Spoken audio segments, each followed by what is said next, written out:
नमस्कार दोस्तों, 15 अगस्त की बधाई और रक्षाबंधन की अग्रिम बधाई। आज का एपिसोड इन दोनों ही पर्वों पर आधारित है, इन दोनों ही पर्वों को समेटता है।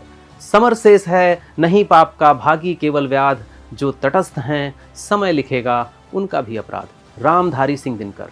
तटस्थता, न्यूट्रलिटी, तटस्थ रहना और जिम्मेदारी से भागना, दोनों में कुछ फर्क तो होना ही चाहिए, क्योंकि कई बार लोक कल्याण के हितार्थ परस्पर गैर हस्तक्षेप, म्यूचुअल नॉन इंटरफेरेंस के सिद्धांत से हटना भी चाहिए और हटा भी गया है। इसका जीता जागता उदाहरण है सिक्किम।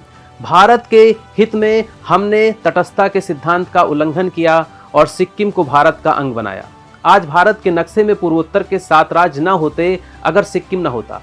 भारत के वो 7 पूर्वोत्तर राज्य जिन्हें हम 7 सिस्टर्स कहे जाते हैं, उनकी रक्षा के लिए एक भाई की जरूरत थी और वह भाई बना सिक्किम।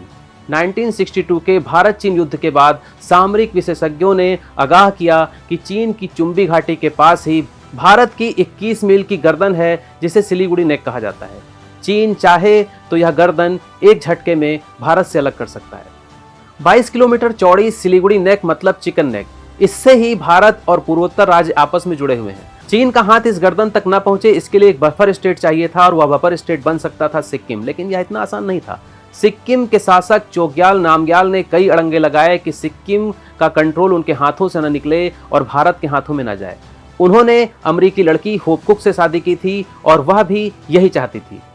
सिक्किम को भारतीय राज्य का दर्जा देने की कहानी शुरू होती है 1970 के दशक से। आज़ादी से पहले सिक्किम स्वायत्त राज्य था, उसे यह स्टेटस दिया था ब्रिटेन ने। सिक्किम में राजतंत्र था, वहाँ के राजा को कहते थे चोग्याल। जब 1947 में भारत आज़ाद हुआ तब भी सिक्किम का स्वायत्तता का स्टेटस जारी रहा। हालांकि वहाँ के नेता जो कांग्रेस से जुड़े हुए थे वह चाहते थे सिक्किम भारत का हिस्सा बन जाए, लेकिन ऐसा हुआ नहीं। 1947 में भारत की आज़ादी के 3 साल बाद सिक्किम को भारत का संरक्षित राज्य बनाया गया। 1950 में तत्कालीन सिक्किम के सम्राट तासी नामग्याल और सिक्किम में भारत के तत्कालीन राजनीतिक अधिकारी हरीश्वर दयाल के बीच एक संधि हुई और इस संधि के तहत सिक्किम भारत का संरक्षित राज्य बन गया। लेकिन सिक्किम अभी भी अपने आंतरिक मामलों में स्वायत्त था। चीन ने सिक्किम पर कब्जे के लिए अपनी सेना भेजी। चीन पहले से ही कहता था सिक्किम तिब्बत का भाग है और इस आधार पर सिक्किम पर उसका दावा बनता है। 1967 में जब चीनी सैनिकों ने सिक्किम पर कब्जा करने की कोशिश की तो उस समय भारतीय सैनिकों ने चीनियों को खदेड़ दिया। इस घटना को चोला की घटना कहा जाता है और इसके बाद चीन कुछ वक्त के लिए शांत हो गया। 1973 में चोग्याल के महल के सामने राजतंत्र विरोधी दंगे हुए और इससे यह समझ में आने लगा कि भारत सरकार को इसमें हस्तक्षेप करना चाहिए। और उधर चोग्याल और चुने हुए काजी माने प्रधानमंत्री लेहनदुप दोरजी के बीच भी संबंध अच्छे नहीं चल रहे थे। सारा सरकारी कामकाज ठप चल रहा था। काजी काउंसिल ऑफ मिनिस्टर द्वारा चुने गए थे। काउंसिल ऑफ मिनिस्टर्स के सारे सदस्य राजतंत्र का खात्मा चाहते थे। वह इस मुद्दे पर एकमत भी थे। प्रधानमंत्री दोरजी ने 1975 में सिक्किम की स्थिति को बदलकर उसे भारत में शामिल करने की सिफारिश कर दी। 14 अप्रैल 1975 को जनमत संग्रह हुआ।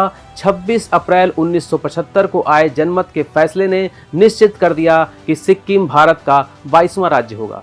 16 मई 1975 को सिक्किम को आधिकारिक तौर पर भारत का राज्य घोषित कर दिया गया। लेहनदुप दोरजी वहां के मुख्यमंत्री बने। सिक्किम में राजतंत्र का अंत हो गया।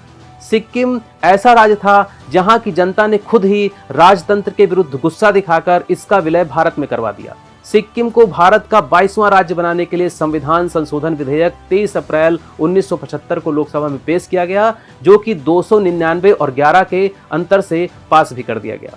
बड़े अफसोस की बात है कि जिस सिलीगुड़ी कॉरिडोर के लिए हस्तक्षेप की नीति का उल्लंघन किया गया, सुरक्षा के लिए सिक्किम को भारत का अंग बना लिया गया, वही कॉरिडोर अब बांग्लादेश में जिहादी तत्वों के हावी होने से एक बार फिर से खतरे में आ गया है और हमारे हाथ से निकलता हुआ भी दिख रहा है, क्योंकि बांग्लादेश इस सिलीगुड़ी कॉरिडोर से सीमा साझा करता है और पूर्वोत्तर के उग्रवादी तत्व हमेशा से ही इस कॉरिडोर का उपयोग करते आए थे। हालांकि इन उग्रवादियों पर अंकुश लगाने का काम शेख हसीना की सरकार ने किया था, जो कि अब वहां से पलायन कर चुकी है।